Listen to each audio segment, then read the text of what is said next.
आज हमारे पास कुछ बहुत ही दिलचस्प स्रोत हैं जो एक ऐसे भारत की तस्वीर दिखाते हैं जो बहुत तेजी से बदल रहा है।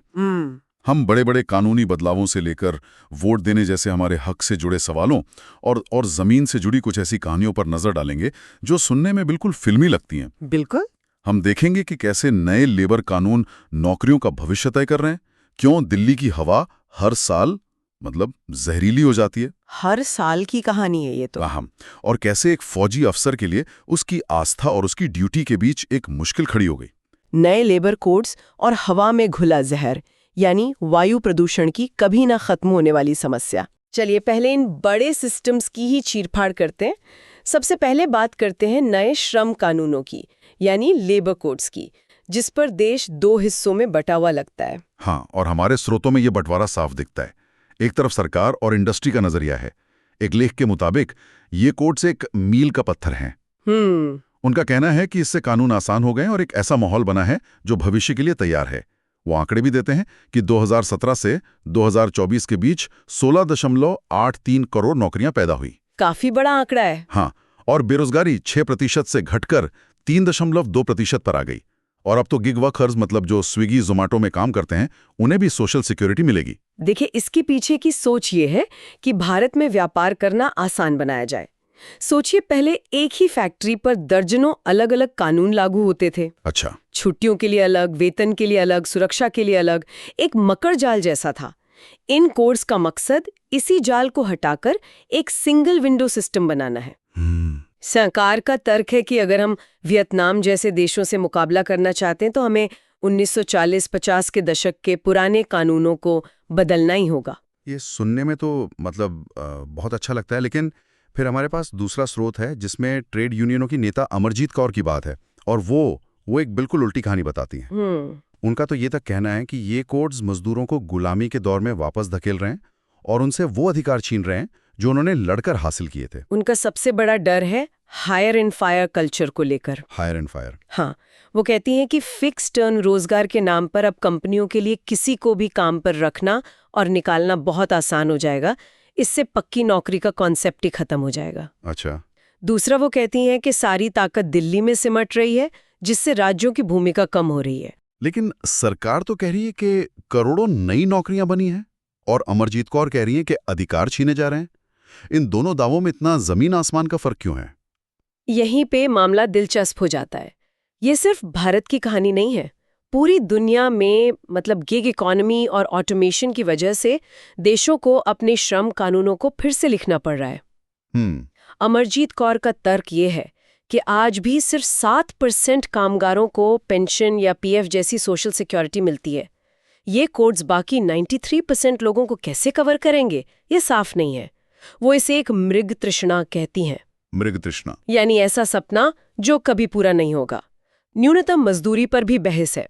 उनका मानना है कि नए कोड केंद्र को एक फ्लोर वेज तय करने की ताकत देकर राज्यों की गारंटी को कमजोर करते हैं। तो एक तरफ ईज ऑफ डूइंग बिजनेस का तर्क है और दूसरी तरफ नौकरी की सुरक्षा की चिंता। बिल्कुल। एक कहता है इससे औद्योगिक शांति आएगी, दूसरा औद्योगिक अशांति की चेतावनी देता है। तो एक तरफ तो ये नए सिस्टम बनाए जा रहे हैं, लेकिन दूसरी तरफ कुछ ऐसे पुराने सिस्टम हैं जो सालों से ठीक से काम ही नहीं कर पा रहे, जैसे कि वायु प्रदूषण से निपटने का हमारा तरीका। हाँ।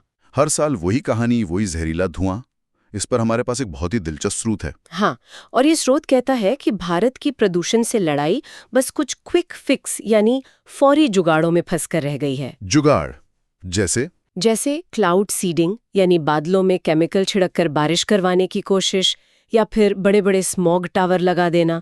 ये सब देखने में बड़े कदम लगते हैं, पर असल में इनका असर ऊंट के मुंह में जीरे जैसा होता है। तो असल दिक्कत कहाँ है? अगर ये सब काम नहीं कर रहा तो हम हर साल यही क्यों करते हैं? स्रोत के मुताबिक असल दिक्कत हमारे सिस्टम में है। सिस्टम में? हाँ, जिम्मेदारी इतनी जगहों पर बटी हुई है कि किसी एक की जवाबदेही ही नहीं है।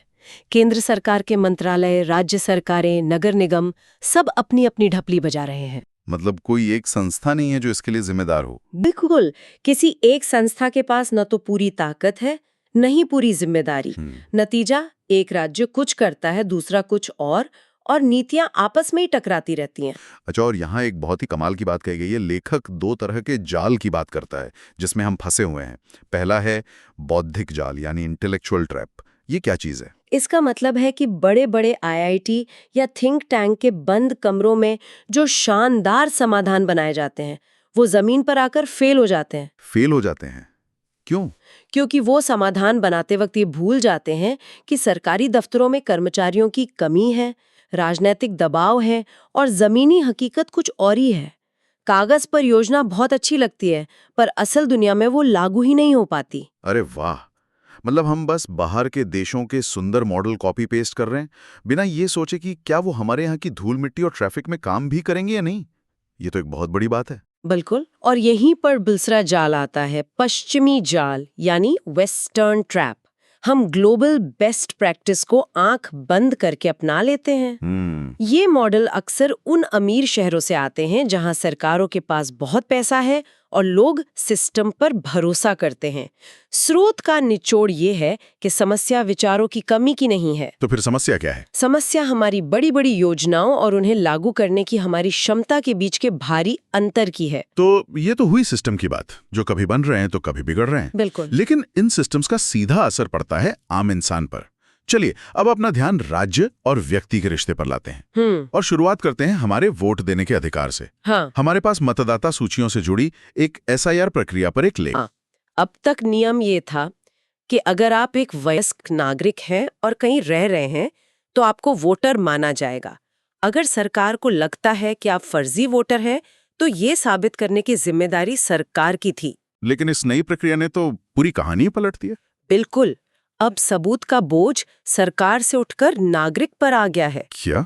अब हर वोटर को, भले ही उसने पहले 50 बार वोट क्यों न डाला हो, ये साबित करना होगा कि वो एक असली वोटर है, और ये साबित करने के लिए पुराने रिकॉर्ड्स का इस्तेमाल होगा। इससे तो बहुत बड़ी गड़बड़ हो सकती है। स्रोत चेतावनी देता है कि इस वजह से लाखों लोग, खासकर शादीशुदा औरतें, हाँ, जिनके नाम या पते बदल जाते हैं, और प्रवासी मजदूर वोट देने के हक से ही बाहर हो सकते हैं। बिहार में तो इस प्रक्रिया की वजह से वोटरों के लिंगानुपात में, मतलब महिला वोटरों की संख्या में भारी गिरावट देखी गई। यहाँ जो कानूनी पेश है वो बहुत दिलचस्प है। सुप्रीम कोर्ट ने हमेशा सामान्य रूप से निवासी यानी ऑर्डिनरीली रेसिडेंट की परिभाषा को बहुत उदार रखा है। उधार रखा है मतलब अगर कोई आम आदमी आपको किसी जगह का निवासी मानता है तो आप वहां के वोटर हैं। लेकिन ये एसएआई प्रक्रिया बहुत सख्त रास्ता अपना रही है। लेख का तर्क है कि चुनाव आयोग का काम लोगों के वोट देने के अधिकार की रक्षा करना है, न कि लिस्ट को साफ करने के नाम पर असली वोटरों को ही बाहर कर देना। वो सुप्रीम कोर्ट से अपील करते हैं कि इस तरीके की संवैधानिकता की जांच की जाए। एक तरफ वोट देने का अधिकार है तो दूसरी तरफ अपनी आस्था और अंतरात्मा की आवाज सुनने का अधिकार। अगला लेख इसी टकराव की एक बहुत ही दमदार कहानी है। ये कहानी है लेफ्टिनेंट सैमुअल कमलेसन की। जी, लेफ्टिनेंट सैमुअल कमलेसन एक प्रोटेस्टेंट ईसाई हैं। उन्हें सेना से सिर्फ इसलिए निकाल दिया गया क्योंकि उन्होंने अपनी रेजिमेंट के मंदिर या गुरुद्वारे के गर्भगृह यानी सबसे पवित्र हिस्से में दाखिल होने से मना कर दिया था। लेकिन उन्होंने कोई बदतमीजी तो नहीं की थी? बिल्कुल नहीं। लेख साफ कहता है कि उन्होंने कोई अनादर नहीं किया। वो परेड में शामिल हुए, उन्होंने जूते उतारे, यहाँ तक कि सिख साथियों के सम्मान में पगड़ी भी बांधी। तो फिर दिक्कत क्या थी? उनकी बस एक ही गुजारिश थी कि अपनी धार्मिक मान्यताओं के कारण वो गर्भगृह के अंदर नहीं जा सकते। तो फिर कोर्ट ने क्या कहा? दिल्ली हाई कोर्ट ने उनकी बर्खास्तगी को सही ठहराया।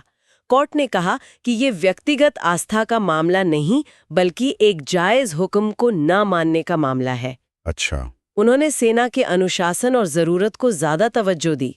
एक तरह से न्यायपालिका ने जनरलों के फैसले पर अपनी मुहर लगा दी।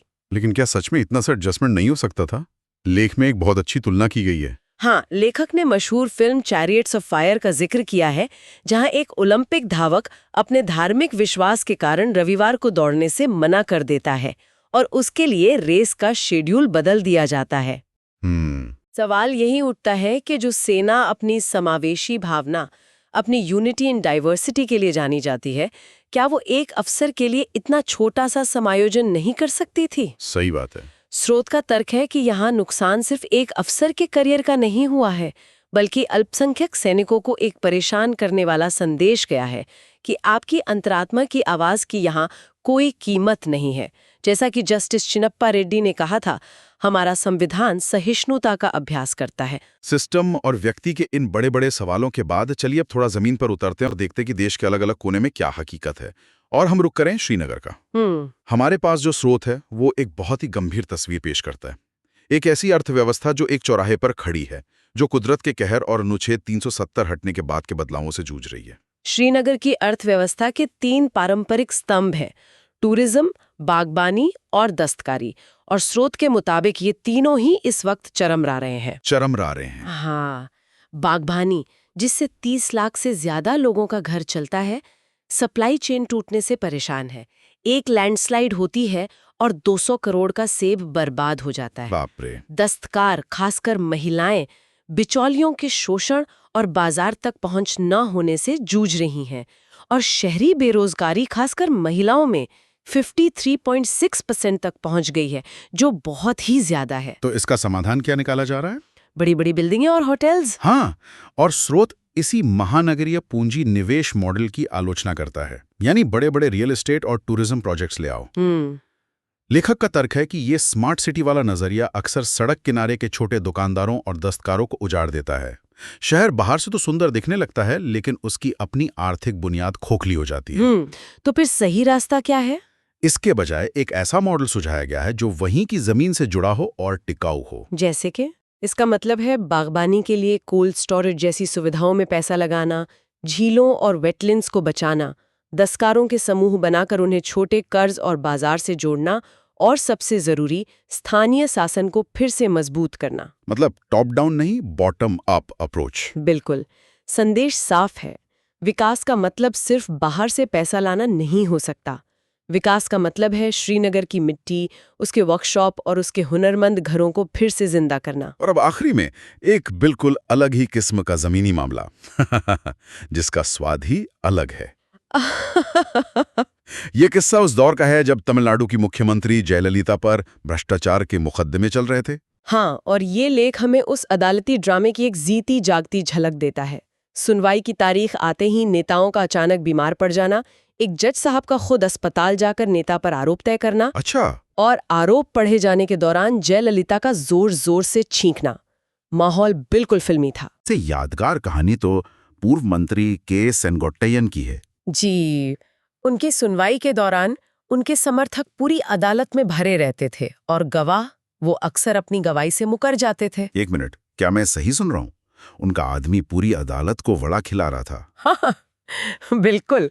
यही तो कहानी का सबसे दिलचस्प हिस्सा है। सेनगुट्टयन का एक सहायक था जो उनके समर्थकों, पत्रकारों और हद तो तब हो गई जब उसने एक दिन अदालत के कर्मचारियों को भी दोपहर का खाना खिलाना शुरू कर दिया। कमाल है। एक अखबार ने तो हेडलाइन लगा दी, सेनगुट्टयन ने अदालत के कर्मचारियों को वड़ा खरीद कर खिलाया। बस जज साहब का पारा चढ़ गया, वो बहुत नाराज हुए। होना ही था। और उस दिन के बाद से कोर्ट के कर्मचारी मजाक मजाक में उनकी सुनवाई को वड़ा केस कहने लगे। हालांकि उन्हें एक मामले में सजा भी हुई, पर बाद में वो बरी हो गए।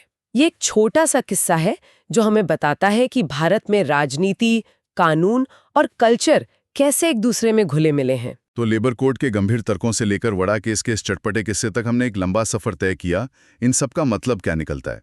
एक बात जो बार बार सामने आई वो है ऊपर से थोपे गए एक जैसे सिस्टम और भारत की उलझी हुई अलग अलग तरह की जमीनी हकीकत के बीच का तनाव।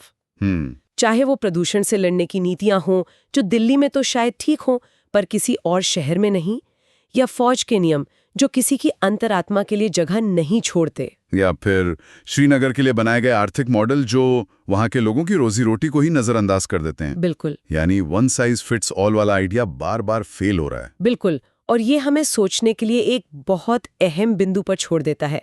हमने देखा कि संस्थाएं, चाहे वो सेना हो, चुनाव आयोग हो या सरकार, अक्सर एकरूपता और नियंत्रण को पसंद करती हैं।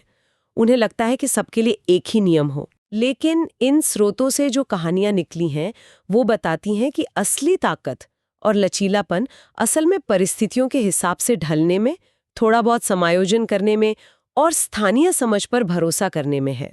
तो सोचने वाली बात यही है, एक आधुनिक और कुशल भारत बनाने की कोशिश में मजबूत और एक जैसे सिस्टम बनाने और दूसरी तरफ व्यक्तिगत अंतरात्मा, स्थानीय जरूरतों और यहाँ तक कि कभी-कभी अदालत में परोसी गई वड़े की एक प्लेट के लिए जगह बचाने के बीच सही संतुलन क्या है?